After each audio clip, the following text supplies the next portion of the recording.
सरकारी एपीएमसीमध्ये स्थलांतर करण्याचे आदेश दिल्यानंतरही खासगी जय किसान मार्केटने हट्टीपणा दाखवून रविवारी बाजारात व्यापार सुरू ठेवण्याचा प्रयत्न केला.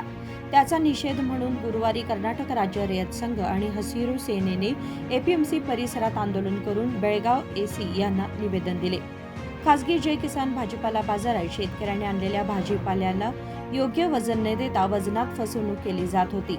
तसेच शेतकऱ्यांसमोर दर न निश्चित करता पहाटे माल खरेदी करून रात्री किंवा दुसऱ्या दिवशी दर ठरवणे आणि तो दर कंपनीच ठरवणे अशा प्रकारचे आरोप खासगी बाजार विरुद्ध करण्यात आले आहेत, असे त्यांनी सांगितले. या प्रसंगी शेतकरी नेते चुन्नप्पा पुजारी म्हणाले की आम्ही कोणाचे शत्रू नाही. एपीएमसी मध्ये रिक्त असलेल्या मळ्यांमध्ये ಖಾಸಗಿ ಬಾಜಾರಾన్ని ವ್ಯವಹಾರ ಕರಾವ. ಅಲ್ಲಿ ಯಾರು ಕೂಡ ಬೇರೆದವರು ವ್ಯಾಪಾರ ಚಟುವಟಿಕೆಯನ್ನು ಮಾಡಬಾರದು ಅನ್ನುವಂತ ಇವತ್ತೊಂದು ಪ್ರತಿಭಟನೆ ಇತ್ತು. ಈ ಪ್ರತಿಭಟನೆಗೆ ನಮ್ಮ ರಾಜ್ಯ ಉಪಾಧ್ಯಕ್ಷರು ಶಿವಾನಂದ್ ಸರ್ ಮತ್ತು ಗೌಡರು, ಸಂಜು ಅವರು, ಯುಕ್ತಿ ಪ್ರೇಮ್, ಹಲವಾರು ನನ್ನ ವ್ಯಾಪಾರಸ್ಥರು, ರೈತರು ತಾವೆಲ್ಲರೂ ಕೂಡ ಭಾಗವಹಿಸಿದ್ರಿ. ವಿಶೇಷವಾಗಿ ಈ ಕಾರ್ಯಕ್ರಮಕ್ಕೆ ಇವತ್ತು ನಾವೆಲ್ಲರೂ ಕೂಡ ಇಲ್ಲಿ ಸೇರಿರ್ತಕ್ಕಂತ ಉದ್ದೇಶ ಏನಪ್ಪಾ ಅಂತಂದ್ರ, ನಮ್ದು ಎಪಿಎಂಸಿ ಪ್ರೈವೇಟ್ ಬಾಜಿ ಮಾರ್ಕೆಟ್ ಇತ್ತು, ಅವ್ರ ಲೈಸೆನ್ಸ್ ರದ್ದಾಯ್ತು. ಅದ್ರ ಪ್ರಕಾರ ಇಲ್ಲೆಲ್ಲ ಕೂಡ ವ್ಯಾಪಾರ ಚಟುವಟಿಕೆ ಪ್ರಾರಂಭ ಆಯ್ತು. ಅಲ್ಲಿಯವರು ಕೂಡ ವ್ಯಾಪಾರ ಮಾಡತಕ್ಕಂಥ ಜೈ ಕಿಸಾನ್ದಲ್ಲಿ ಇರ್ತಕ್ಕಂಥವ್ರು ಅಲ್ಲಿ ಸಾಕಷ್ಟು ಬಂಡವಾಳವನ್ನು ಹಾಕಿ ಅವರು ಕೂಡ ವ್ಯಾಪಾರ ಚಟುವಟಿಕೆಗಳು ತೊಡಗಬೇಕು, ಅವ್ರಿಗೆ ತೊಂದರೆ ಆಗಬಾರ್ದು ಅಂತೇಳಿ ನಮ್ಮ ಜಿಲ್ಲಾ ಉಸ್ತುವಾರಿ ಅವರು, ನಮ್ಮ ಜಿಲ್ಲಾಧಿಕಾರಿ, ಎಸಿ ಅವರು ಇರ್ತಕ್ಕಂಥ ಎಲ್ಲರೂ ಕೂಡ ಒಂದು ರೈತರಿಗೆ ನಮಗೆಲ್ಲ ಕೂಡ ಮುಖಂಡರು ರಿಕ್ವೆಸ್ಟ್ ಮಾಡ್ಕೊಂಡಿಲ್ಲ, ಅವರಿಗೆ ತೊಂದರೆ ಆಗಬಾರ್ದು, ಒಂದು 4 ದಿವಸ ಟೆಂಡರ್ ಪ್ರಕ್ರಿಯೆ ಆಗುವವರೆಗೂ ಇಲ್ಲಿ ರವಿವಾರ ಏನ ಸಂತೆ ಐತಿ ಅದ್ರೊಳಗ ರೈತರಿಗೆ ಆದ್ರೆ ತೊಂದರೆ ಆಗ್ಲಿ, ಒಂದು ತಿಂಗಳ ಅವಕಾಶ ಮಾಡ್ಕೊಳ್ಳಿ, ಆಮೇಲೆ ಪ್ರಕ್ರಿಯೆ ಆತಪ್ಪ ಅಂದ್ರೆ ಎಲ್ಲರೂ ಕೆಲಸ ಮಾಡ್ತಾರೋ ಅನ್ನುವಂತ ವಿಚಾರ ಪ್ರಾರಂಭ ಆಯ್ತು. ಎಲ್ಲರೂ ಒಂದನವ, ನಾವ್ಯಾರಿಗೂ ಕೂಡ ಆ ವ್ಯಾಪಾರಸ್ಥ ಈ ವ್ಯಾಪಾರಸ್ಥ ಅನ್ನುವಂಥದ್ದು ನಮಗೆ ಇರುವುದಿಲ್ಲ. ನಮಗೆ ರೈತರಿಗೆ ಎಪಿಎಂಸಿ ಒಳಗೆ ಒಳ್ಳೆ ರೇಟ್ ಸಿಗ್ಬೇಕಪ್ಪ ಅನ್ನುವಂತ ವಿಚಾರದವ್ರು ನಾವು ಇರ್ತಕ್ಕಂಥ ಅವರು ನಮ್ ಕೂಡ ಅಂತಂಬಣ್ಣ, ನಮ್ದೇನವ್ರು ವೈರಿಗಳಲ್ಲ. ನಾವ ಈ ಎಪಿಎಂಸಿ ನಮ್ಮದು, ಈ ಸರ್ಕಾರದ ಪ್ರಾಪರ್ಟಿ, ಎಲ್ಲ ಉಸ್ತುವಾರಿ ಅವ್ರಿಗೆ ಗೊತ್ತೈತಿ, ನಮಗೂ ಗೊತ್ತೈತಿ, ಸಾರ್ವಜನಿಕರಿಗೂ ಗೊತ್ತೈತಿ. ನಾನು ಅವ್ರಿಗೆ ವಿನಂತಿ ಏನ್ ಮಾಡ್ಕೋತದ, ನೀವು ಸರ್ಕಾರದ ಒಬ್ಬ ಪ್ರತಿನಿಧಿ MLA ಇದ್ದೀರಿ, ತಾವು ಗೌರವಯುತವಾಗಿ ಈ ಸಮಸ್ಯೆಗೆ ನಿಯಮ ಇತ್ಯರ್ಥನ ಇವತ್ತ ನಾಳೆ ಆಡಬೇಕು. ನಾವು ಆಡಿರೋದಕ್ಕೆ ಬೆಲೆ ಇರುವುದಿಲ್ಲ. ನಾವು ಬಂದ ಹೋರಾಟ ಮಾಡಿ ಅದನ್ನ ಅಲ್ಲಿ ಹೋಗ್ರಿ ಇಲ್ಲಿ ಹೋಗ್ರಿ ಹೇಳ್ರ, ನೀವು ಭಾಗದ ಶಾಸಕರಿದ್ದ, ಸರ್ಕಾರದ ಪ್ರತಿನಿಧಿ ಇದ್ದ, ತಾವು ಅದನ್ನ ದಿಗ್ತರಿಸಬಾರ್ದು. ಇಲ್ಲಿ ವ್ಯಾಪಾರ ಮಾಡಿಸ್ತಕ್ಕಂಥವ್ರು ಕೂಡ ದೊಡ್ಡ ಮಾರ್ಕೆಟ್ ಹೋಗಿ ನಾಳಿಂದ್ರ ವ್ಯಾಪಾರನ್ನ ಚಾಲೂ ಮಾಡ್ಲಿ ಅಂತ ಹೇಳುವಂತ ಕೆಲಸ ಸೇಠ್ ಸಾಹೇಬರು ಕೂಡ ಮಾಡಬೇಕು. ಅವ್ರ ಜವಾಬ್ದಾರಿ. ನಾವು ಕೂಡ ಅವ್ರಿಗೆ ಸಂಪರ್ಕ ಮಾಡಿ ಹೇಳಿದ್ವು, ಇದನ್ನ ದಯವಿಟ್ಟು ಸುಧಾರಣೆ ಮಾಡ್ರಿ, ಇದು ಸರಿಯಲ್ಲ. ಯಾಕಂದ್ರೆ ಸರ್ಕಾರನ ಆಸ್ತಿಯನ್ನ ನಾವೆಲ್ಲರೂ ಉಳಿಸ್ಬೇಕಾಗೈತಿ. ಅದಕ್ಕೆ ಹೋರಾಟ ಆಗ್ಯಾವು ಹಲವಾರು. ಇವತ್ತ ಎಲ್ಲರೂ ಕೂಡ ಕಷ್ಟಪಟ್ಟು ಅದನ್ನೆಲ್ಲ ಸರ್ಕಾರ ಕೂಡ ಇವತ್ತು ನಿರ್ಣಯ ತಗೊಂಡೈತಿ. ಅವ್ರಿಗೆಲ್ಲ ಗೊತ್ತದ ವಿಷಯ. ನಾವೆಲ್ಲ ಬಂದು ಅವ್ರ ಮನೆ ಮುಂದೆ ಹೋರಾಟ ಮಾಡಿ ಕೇಳಿದ್ರೆ ಮರ್ಯಾದೆ ಇರುದಿಲ್ಲ. ಅವ್ರು ಕೂಡ ಜವಾಬ್ದಾರಿ ಐತಿ.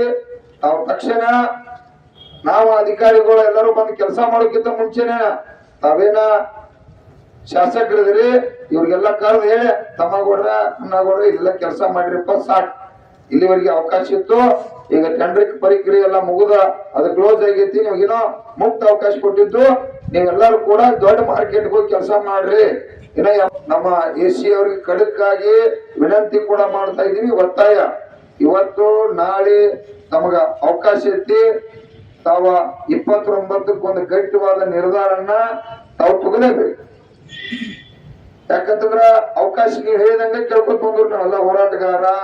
ಆಯ್ತಪ್ಪ ಅಧ್ಯಕ್ಷರು ಹಿಂಗಾಯ್ತಿ, ಒಂದ್ ತಿಂಗಳು ಶಾಂತಿ ಇರ್ರಿ, ಇನ್ನೊಂದ್ 15 ದಿವಸ ಶಾಂತಿ ಇರ್ರಿ ಅಂದ್ರೆ ಶಾಂತದು. 29ನೇ ತಾರೀಕ ತಮಗ ಕೊನೆ ದಿನಾಂಕ. ತಾವೇನಾರ ಮಾಡ್ಲಿಲ್ಲ ಅಂತಂದ್ರ ನಾವು ಸುಮಾರು 10,000 ಸಂಖ್ಯೆ ಒಳಗೆ ರೈತರಲ್ಲಿ ಸೇರ್ಬೇಕಾಕತಿ. ಸೇರಿ ಕಾನೂನಕ್ಕೆ ನಾವು ಬುದ್ಧಿ ಹೇಳುವಂತದ್ದು ಆಗ್ಬಾರ್ದು. ಕಾನೂನನ್ನು ರಕ್ಷಣೆ ಮಾಡ್ತಕ್ಕಂಥವ್ರು ನೀವು ಇಲಾಖೆ ಐತಿ, ಎಪಿಎಂಸಿ ಅಧಿಕಾರಿಗಳಿದ್ರೆ ಜಿಲ್ಲಾಡಳಿತ ಐತಿ, ಈ ಭಾಗದ ಶಾಸಕರದಾರು, ಜಿಲ್ಲಾ ಉಸ್ತುವಾರಿ ಅದಾರು, ಅದಕ್ಕೆ ನಮಗ ಬರ್ಲಿಕ್ಕೆ ಅವಕಾಶ ಮಾಡಿ ಕೊಡ್ಬೇಕು. ನಮ್ಮ ದಂಧೆ ಬಾಳ ಅದಾವ. ಅಲ್ಲಿ ಹೋದ ಮಾರ್ಕೆಟ್ ಅವ್ರಿಗೆ ಶಿಫ್ಟ್ ಮಾಡಿ ಕೆಲಸಕ್ಕೆ ಹಚ್ಚಿರ ಅಂದ್ರ ನಿಮಗೊಂದು ಸಲಾಮ್ ಹಾಕಿ, ನಿಮ್ಮ ಆಫೀಸರ್ಗೆ ಒಂದು ಮಾಹಿತಿ ಹಾಕಿ ನಮ್ಮ ಮನೆಗೆ ನಾವು ಹೋಗ್ತೀವಿ. ಕೆಲಸ ಅದಾವ ಮತ್ತೆ ಉದ್ಯೋಗ ಅದಾವ. ಯಾಕಂದ್ರೆ ಡಿಸೆಂಬರ್ 11 ತಾರೀಕ ನಾವು ಮತ್ತೊಂದು 5 ಲಕ್ಷ ಮಂದಿ ಸೇರಾತು. APMC AT7B ಶಾಶ್ವತವಾಗಿ ಹೋಗ್ಬೇಕಿದೆ. ಯಾಕಂದ್ರ ರಾಜ್ಯದಾಗೆಲ್ಲ APMCಗಳು ಸುಮಾರು 11,000 ಎಕರೆ ಜಮೀನು ಐತೆ ಸರ್. ಇನ್ನು ಮುಂದೆ ರಾಜ್ಯದ ಮುಖ್ಯಮಂತ್ರಿಗೆ 50,000 ಕೋಟಿ ರೂಪಾಯಿ, ನರೇಂದ್ರ ಮೋದಿ ಅವರು 50,000 ಕೋಟಿ, ಸಿದ್ದರಾಮಯ್ಯಜಿ 50,000 ಕೋಟಿ ರೂಪಾಯಿ ಬೆಳೆದಂತ ಬೆಳಿಗ್ಗೆ ಕಾಯಿಪಲ್ಯ ಇರ್ಲಿ ಮತ್ತೊಂದಿರ್ಲಿ ನಿರಂತರ ಇದಕ್ಕೆ ಯಾವಾಗ ಶಾರ್ಟೇಜ್ ಹಣ ಬಿಡತೈತಿ, ಯಾವಾಗ ರೇಟ್ ಕಡಿಮೆ ಆಕೈತಿ ಅದನ್ನ ಖರೀದಿ ಮಾಡಕ್ 50,000 ಕೋಟಿ ರೂಪಾಯಿ. ಇದು ಹೆಂಗ ಒಂದು 5 ಪ್ಯಾಕೇಜ್ ಮಾಡ್ರಿ, ಇದು 6ನೇ ಪ್ಯಾಕೇಜ್ ಮಾಡ್ರಿ ಅಂತೇಳಿ ಮುಖ್ಯಮಂತ್ರಿ ಕೇಳ್ತಕ್ಕಂಥ ಕೆಲಸ ಕೂಡ ಅಧಿವೇಶನದಾಗ ಮಾಡತ್ತು ಬಿಡುದಿಲ್ಲ. 1600-1700 ರೂಪಾಯಿ ಬೆಳೆದು ನಿಂತು ಬೆಳೆದ ಅರ್ಧ ಮಾಡಿದ್ರೆ ಮಾಡಿ ಹೋಗ್ತೀಗ. ಇನ್ನೊಂದು 4ನೇ ಉಳಿದತಿ ಖರೀದಿ ಕೇಂದ್ರ ಪ್ರಾರಂಭ ಮಾಡ್ಬೇಕನ್ನತ್ತಾರೋ. ಅಲ್ಲಿ ಹಾವೇರಿ ಒಳಗೆ ನಮ್ಮ ರೈತರು ಹೋರಾಟ ಮಾಡಿದ್ರು, ಇನ್ನ ಖರೀದಿ ಕೇಂದ್ರ ಪ್ರಾರಂಭ ಆಗಿಲ್ಲ, ಆದೇಶ ಆಗೈತಿ. ಹಿಂಗ ಬರೀ ಬೇಡ್ಕೊಂಡ್ ಹೋಗ್ತಕ್ಕಂಥ ಬದುಕು ಆಗ್ಬಾರ್ದ. ಅನ್ನಕ್ಕ ಗೌರವ ಸಿಗ್ಬೇಕು. ಯಾವ್ದು ಆಗ್ಲಿ ಹಂಗ ಬರ್ದ ಪ್ರಿಂಟ್ ಹಾಕೈತಿನ, ಕಾಯಿಪಲ್ಲೆ ಪ್ರಿಂಟ್ ಹಾಕೈತಿ. ಕಾಯಿಪಲ್ಲೆ ಬೆಳೆ ಒಂದು ಬಾಳೆ ಬೀದಿ ಹಣ ಹಾಕ್ತೈತಿ. ರಾತ್ರಿ ತಂಡಿ ಹಗಲಿ ಅಂದ್ರೆ ನೀರ್ ಆಶೆ ಕಷ್ಟಪಟ್ಟು ಕಳಿಕ್ಕಿಂತ ರೋಗ ಸಾವಿರಾರು ರೋಗಗಳು ಸರ. ಈ ಸಾವಿರಾರು ರೋಗಗಳೊಳಗ ಎಣ್ಣೆ ಪಂಪ್ ತೆಳಗಿಡಂಗಿಲ್ಲ ಮಗಂದ ಕಂಟಿನ್ಯೂ ಹಾಕಿನ ದಿವ್ಸಕ್ಕೊಮ್ಮೆ 2 ದಿವಸ ಹೋದ್ರೆ ಎಣ್ಣೆ ಬೆಳಿಬೇಕಾಗಿಲ್ಲ. ಕೀಡಿ ಬತ್ತು, ಮುಟುಕ ರೋಗ ಬತ್ತು, ಆ ರೋಗ ಬತ್ತು ಅಂತ ಹೇಳಿ ಅಲ್ಲೆಲ್ಲ ಒದ್ದಾಡಿ ಸಾಧ್ಯ ಬೆಳಿಬೇಕಾದ್ರೆ ಕಷ್ಟ ಆಕತಿ. ಇನ್ನು ಮುಂದ APMC ಅನ್ನ ಸದೃಢ ರಾಜ್ಯದ ಮುಖ್ಯಮಂತ್ರಿ ಅವರು ಕೂಡ ಮಾಡಬೇಕಾಗೈತಿ. ಅದ ಜವಾಬ್ದಾರಿ ಐತಿ. ಅದಕ್ಕಾಗಿ ಪದೇ ಪದೇ ಹೇಳೋದು ಬೇಡ. ಇದು 29ನೇ ತಾರೀಕು ಒಂದು ಗಟ್ಟಿವಾದ ನಿರ್ವಾರ ತಗೊಂಡ ರವಿವಾರ ಸಂತಿಯನ್ನ ರೈತರಿಗೆ ಮುಕ್ತ ಅವಕಾಶ ಮಾಡಲಿಕ್ಕೆ ಅಲ್ಲಿ ಕಾಯಿಪಲ್ಯನು ಮಾಡ್ತಾರ ನಮ್ಮ ರೈತರು. ಮತ್ತೆ ಎತ್ತುಗಳು ನಮ್ದದ, ನಮ್ಮ ಸಂಬಂಧ ಅದನ್ನ ಇಡೀ ರಾಜ್ಯದಾಗ ಇದೊಂದು ರವಿವಾರ ಸಂತಿ ಅಂತೇಳಿ ನಮ್ಮ ಗೌಡರು ಎಲ್ಲರೂ ಕೂಡಿ ಅದನ್ನ ಮಾಡಿಸಿಕೊಟ್ಟಾರ. ಅದು ನಮಗ್ ಉಪಯೋಗ ಆಗ್ಬೇಕು, ನಿಮಗಲ್ಲ. ನಿಮ್ಮದೈತೆ ಜಾಗ, ದೊಡ್ಡ ಪ್ರಮಾಣದಾಗ ಜಾಗ ಐತಿ. ದಿನ ಬೇಕಂದ್ರೆ ಸರ್ಕಾರ ಮತ್ತ ಟೆಂಡರ್ ಪ್ರಕ್ರಿಯೆ ಮಾಡಿ ಏನು ಜಾಗ ಐತೆ ಅವ್ರಿಗೆ ಹೆಸರು ಕಟ್ಟಿ ಕೊಡ್ತೀನಿ ಸರ್. ಏನ್ ತೊಂದ್ರೆ ಕೆಲಸ ಮಾಡ್ಲಿ, ಮುಕ್ತ ಅವಕಾಶ ಐತಿ. ಅದಕ್ಕಾಗಿ 20 ನಂಗೆ ಜಿಲ್ಲಾಧಿಕಾರಿ ಕೂಡ 29ನೇ ತಾರೀಕ ಅವಕಾಶ ಅವರು ಕೂಡ ಹೇಳಿದರು. AC ಅವರು ಕೂಡ ನಮಗ್ ಅನ್ನತಾರು, ತಾವು 29ನೇ ತಾರೀಕು ಒಂದು ಗಟ್ಟಿ ನಿರ್ಣಯ ತಗೊಂಡ 30ನೇ ತಾರೀಕು ಅಂದ್ರೆ ಎಲ್ಲಾ ಚಟುವಟಿಕೆ ದೊಡ್ಡ ಮಾರ್ಕೆಟ್ ದೊಳಗೆ ಪ್ರಾರಂಭ ಆಗ್ಬೇಕು. ಅವ್ರು ಹೊರಗೆ ಹಾಕ್ರಿ ಅಂತ ಹೇಳಂಗಿಲ್ಲ, ನಾವು ಅಲ್ಲಿ ಹೋಗಿ ಕೆಲಸ ಮಾಡ್ರಿ ಅಂತ ಹೇಳತ್ತು. ಮತ್ತ ಅವ್ರ ಇಲ್ಲಪ್ಪ ನಾವ್ ಅಲ್ಲಿ ಮಾಡುದಿಲ್ಲ ಅಂತಂದ್ರ ರವಿವಾರ ಮಾರೋ ಗಟ್ಟಿ ನಮಗ್ ಬಿಟ್ಟು ಕೊಡ್ಲೇಬೇಕು. ನೀವೇನ ಲೆಕ್ಕಾಚಾರ ಮೀರಿ 10% ಯಾವಾರ ಕಮಿಷನ್ ತಗೋದು ಮತ್ ನೀವು ನಮ್ಮನ್ನ ಡಬ್ಬ ಹಾಕೋದಾಗ ಮಾಡ್ರೆ ನಾವ್ ಯಾವನೂ ಬಿಡುದಿಲ್ಲ. 10% ಯಾಕೆ ಕಮಿಷನ್ ತಗೋದಿರಪ್ಪ? ಅದ್ ಕಂಡು ಬಂದೈತಿ. ಅದನ್ನ ಇಲ್ಲಿ ಸುರೇಶನ ಹೇಳತ್ತಾರ. ಜನಸ ಈ ಹಲವಾರು ವಿಚಾರಗಳದಾಗ ತಗೋತಕ್ಕಂಥದ್ದು ಆಗತ್ತೈತಿ. ಇವತ್ತಿಂದ್ರ ಅದು ಬದಲಾವಣೆ ಆಗ್ಬೇಕು. ಅದು ಕೂಡ ಅದೇನ್ರ ಬದಲಾವಣೆ ಆಗ್ಲಿಲ್ಪ ಅಂತಂದ್ರ ಜನಸದ ಪಟ್ಟಿ ಒಳಗ 10% ಕಮಿಷನ್ ತಗೊಂಡಾರ ಅಂತೇಳಿ ಒಂದು 50 ಮಂದಿ ಬಂದು ಭೇಟಿಯಾಗ್ಯಾರ. ನಾವು ಸುಮ್ಮನೆ ಇದ್ದೀವಿ.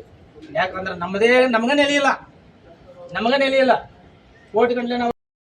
निवेदन स्वीकारून बोलताना AC श्रवणकुमार नायक म्हणाले की APMC प्रांगणातील मळ्यांच्या टेंडर प्रक्रियेत खाजगी भाजीपाला बाजाराने सहभागी झालेला नाही अशी माहिती APMC अधिकाऱ्याने दिली आहे.